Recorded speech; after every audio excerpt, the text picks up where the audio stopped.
Every team, every topic, everywhere. This is Believe.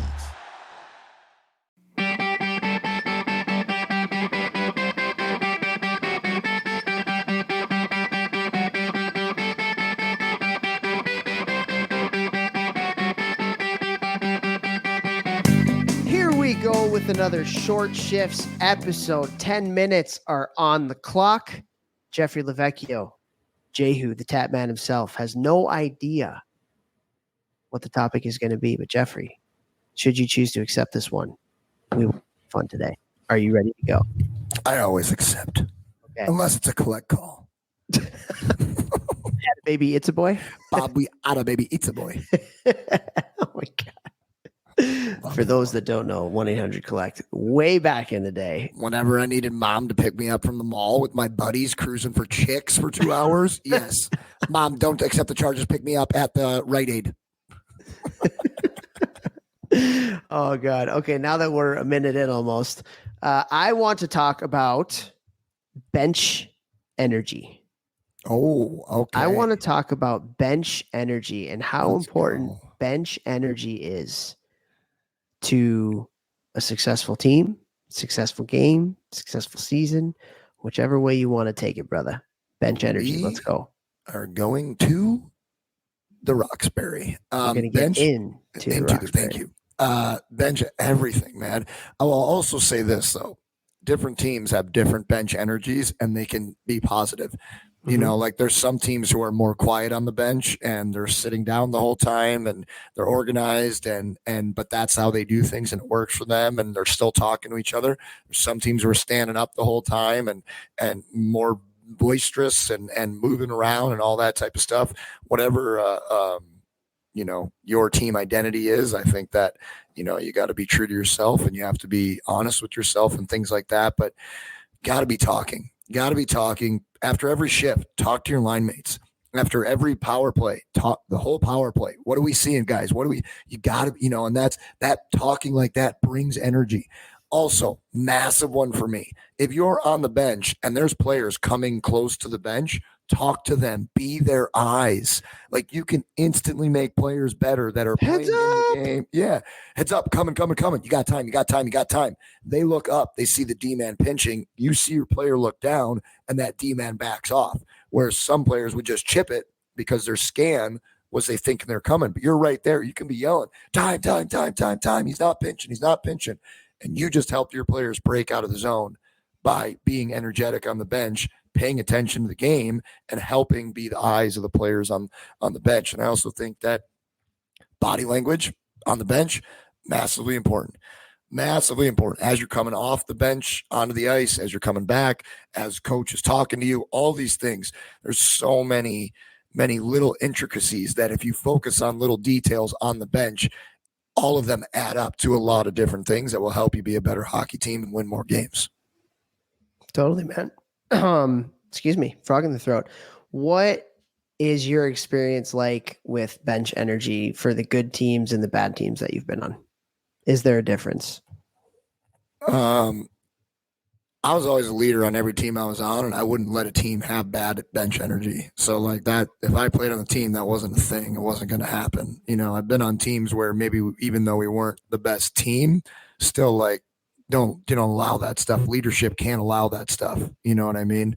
But teams that have bad bench energy are chirping each other when they come back. They have poor body language. A lot of times when a coach is talking to a player, you know, sometimes the player's not looking at them.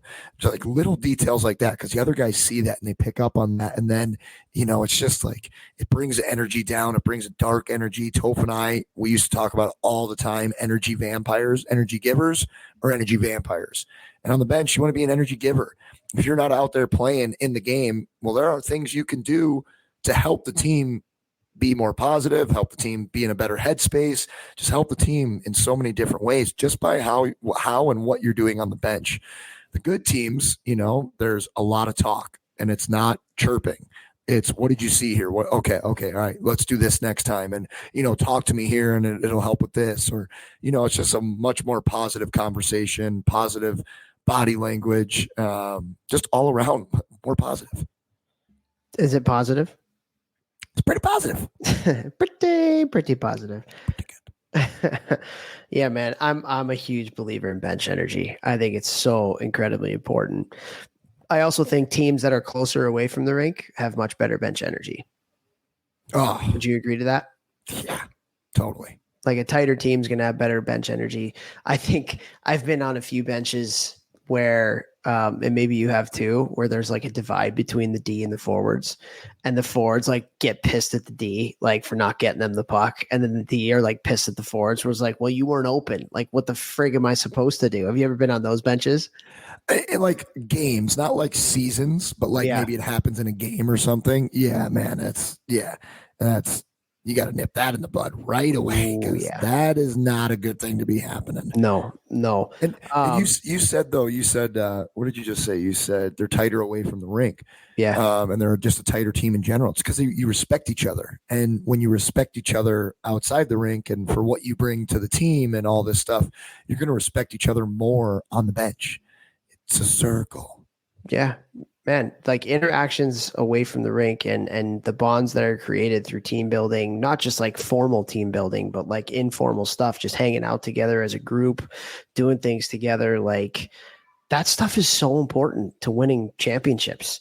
It's so incredibly important to winning championships. And like I tell people this all the time. Like when I go and I do team building with college teams, one of the things I ask, who in here has won a championship at any level? Typically about half the guys will raise the hand. And then the next question is, okay, for all of you that are raising your hand right now, keep your hand up if that was the closest team you've ever been on. Very few, if any, hands ever go down. Like there's a real correlation between how tight your team is, what your bench energy is, how hard you compete against each other in practice, and ultimately that stuff ends up winning at the end of the day. And so like, yeah, man, being close is big for bench energy. The other thing that I think is really important too is like how much appreciation does your bench have for little sacrifice plays on the ice? Right? Like Huge. so, Huge. and Huge. I kind of play this up like when I go and do my team building thing with like some of the younger kids. I'll be like, okay, I'll get like really animated. I'll be like, all right, so who's got the biggest clap bomb on the power play, right? Who's got the biggest clap bomb, right?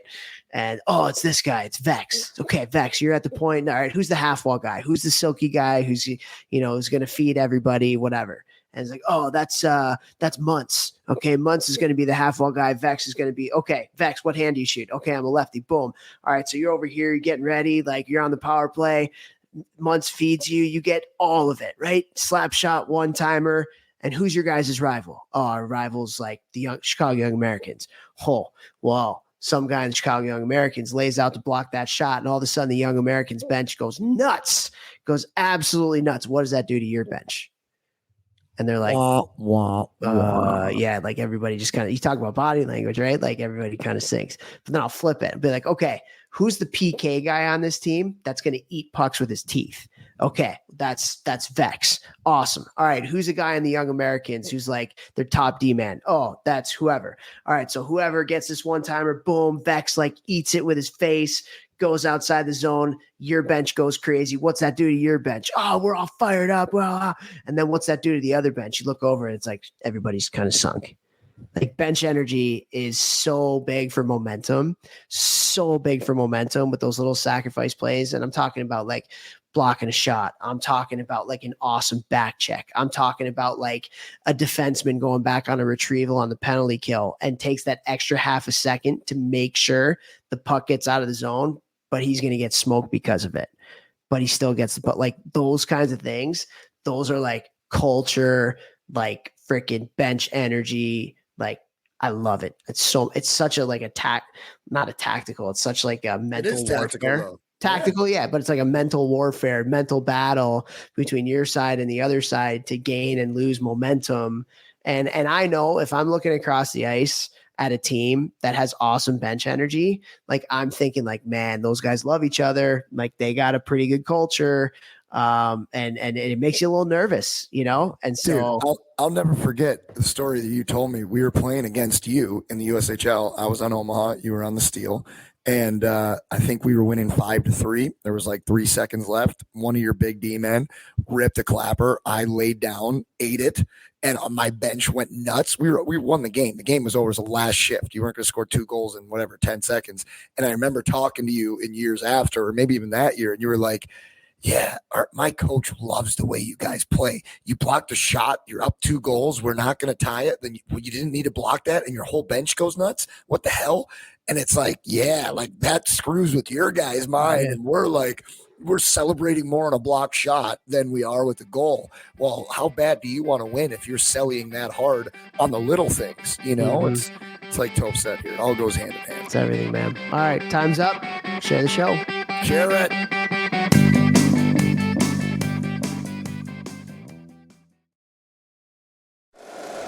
If you like the show, please take a moment to rate, review, and subscribe. It really does help the show to grow. Thank you for listening.